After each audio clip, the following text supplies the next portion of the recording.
take anything from half an hour to several hours. Very variable process.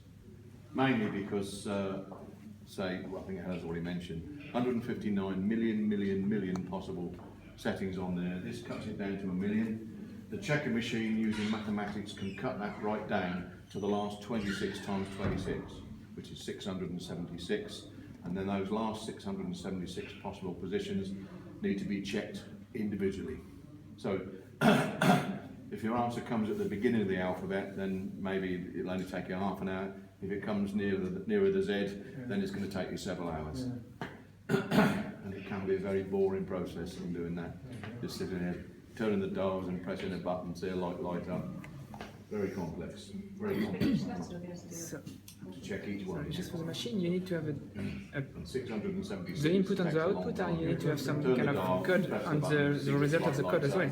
The idea is that you've got a long message Which you know already the result. which was sent in Morse code, encoded, and because the first people to tackle it here would actually be the cribsters. And they would come up with an idea very quickly in the war. They developed a whole library of cribs, and there were a lot of cribsters. Very often they were they would very often come up with a word or a short phrase that might be in it, And that's what they use to depending on where it came from, and that then is used against the message. And no letter can encode itself. So they find a position where that works. Then from there, a diagram, which we call a menu, is made up for each bomb.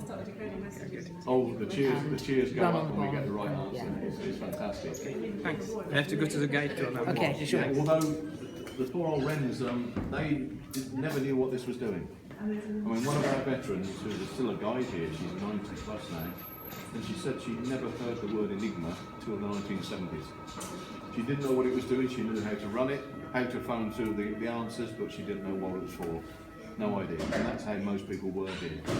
They knew what to do, but they didn't know why they were doing it. And they didn't know what the next person was doing on it. That's how it was managed to keep secret. Because nobody knew the whole story.